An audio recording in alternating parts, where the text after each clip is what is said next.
Hello everyone and welcome back to my channel Edmond Mindaros at another Microsoft Update tutorial. Ang pag-uusapan natin at i-guide ko kayo on how to redeem Microsoft Rewards points using a mobile phone. So sa pag-redeem naman ay either PC or laptop or mobile phone ang gamit mo, basta nakalagin lang ang SIM Microsoft account sa device, pwedeng-pwede po yan. Okay, so ang Microsoft Reward guys ay totally free ito. So ang gagawin mo lang ay mag-ipon ng points through browsings, PC searching, mobile searching, Windows search box at mga daily activities na makikita sa Microsoft Rewards homepage. So magbabrowse ka lang at dito ay wala kang babayaran. So totally free ito mga kaibigan basta may data internet connections ka. So sa lahat ng tutorial ko about Microsoft Rewards ay ilalagay ko sa description box para mag-guide ka. Kaya stay tuned ka lang at start na natin. So ang next step ay kailangan mo lang pumunta doon sa Microsoft Rewards homepage. So open mo lang yung Chrome browser mo and then dito sa searching address bar ay type mo lang dito yung Microsoft account login. So kailangan mo lang ilagin ang yung Microsoft account. Then kapag naka-login ka na, so mag-scroll ka lang doon sa homepage and then hanapin mo lang doon yung rewards. Okay, so advice ko lang sa'yo kapag naka-login ka na, so kailangan mo lang itong i-add to home. Kung paano yan i-add to home sa screen natin. So dito lang sa top right corner ay makikita mo dito yung tatlong dot na yan. So click mo lang yan. And then scroll down ka lang at kailangan mo lang i-tap dito yung add to home screen. Kapag na-add to home screen mo na siya, so ganito na yung makikita mo. Okay, so ganito siya. And then, ang next step ay kailangan mo lang i-click dito yung Microsoft Rewards and then automatic na po yan mga kaibigan na ganito yung makikita mo dito. And napakadali na lang ma-access ang Microsoft Reward Points kung paano tayo mag-earn, nandito na rin at kapag magre-redeem tayo. Okay, so since na-open na natin na ating Microsoft Reward Points homepage, so ito yung available points natin na 43,580 points. So pwedeng-pwede na tayo mag-redeem. Ang next step, so select mo lang dito yung redeem na makikita dito lang sa kanyang homepage. So click mo lang yan. And then kailangan mo lang mag-scroll down. And makikita mo na dito yung recommended na pwede nating i-redeem. So mayroon ditong SM Gift Pass Gift Card. Mayroon naman ditong Max, Roblox, ayan, Salora, Krispy Kreme, Vikings, Robinsons, and Rostand. Mga kaibigan, mayroon din ditong Pure Gold. So it depends naman sa naipon mong points kung ano yung tatapatan niya dito na pwede mong i-redeem. So since SM yung i-redeem natin, so kailangan mo lang i-click dito yung redeem, reward. Yan. So madadarik na tayo dito sa SM Gift Pass Gift Card. So dito sa select an option, so may dalawang option kasi dito ng SM na pwede nating i-redeem. So kapag 500 gift card yung gusto mong i-redeem, ang points na kailangan mong maipon ay 11,110 points.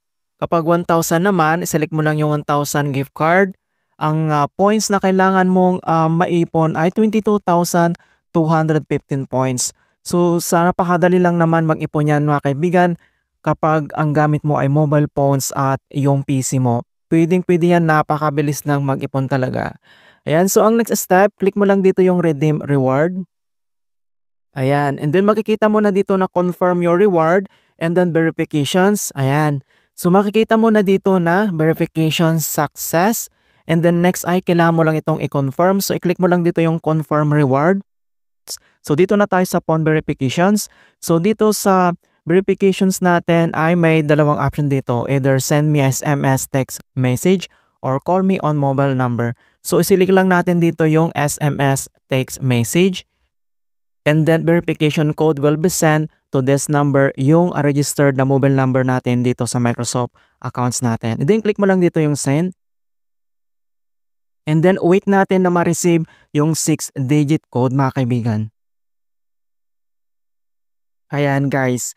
So makikita nyo na na-enter na natin yung code. So kailangan mo lang talaga bilisan sa pag-enter ng verification code na sinend dito sa ating mobile number. So makikita nyo na dito na your reward is on the way. So SM Gift Pass Gift Card 1,000. So ito yung points na kailangan natin na maipon, 22,215 points. Well, send details about your rewards to this email natin. So kailangan natin i-check yung email natin kung mayroon na silang response. So, ang next step, subak lang tayo dito sa homepage ng Microsoft Rewards. Tignan natin sa ating order history. So, dito sa homepage ng Microsoft Rewards, so click mo lang dito yung order history, check natin. Ayan, so dito sa order history, nandito na yung niredeem natin. So, today is July 22, and then next, ito na siya guys. So, mabilis lang talaga. So, nag-upper na talaga dito. Points, 22,215. Ang next step natin dito ay kailangan mo lang i-click dito yung order details. So, click mo lang dito yung git codes para ma-redeem natin yung code na pwede natin gamitin. So, click mo yung git code. And then, makikita mo dito yung redemptions URL. Okay, so ang expirations nito ay 1 year mga kaibigan. So, kapag hindi mo yan na-redeem within 1 year, so ma-forfeit po yan, sayang naman. So, click mo lang dito yung redemptions URL. Okay, so madadirect na tayo dito sa SM Gift Fast e-gift giveaway. So your e-gift details. So nandito na yung amount 1,000, and then click mo lang dito yung mga kaibigan yung use para makita mo yung code. Okay, so ang next step, so how to use. So ang tatlong step na pwede natin gawin para ma-redeem natin yan sa SM.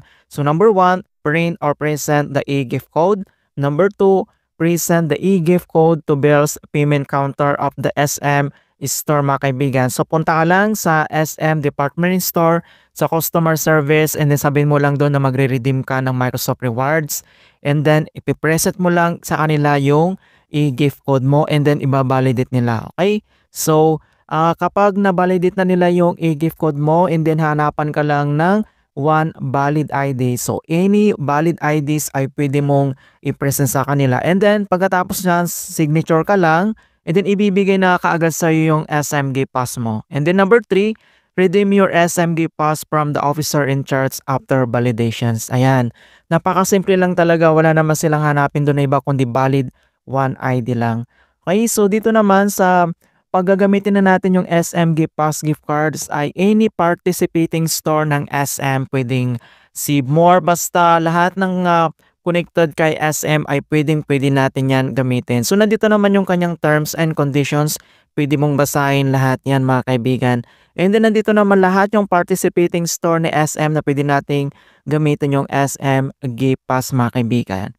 Ayan, so ganun lang po kasimple kung paano tayo mag-redeem ng SM Gift Pass dito lang sa ating mobile phone.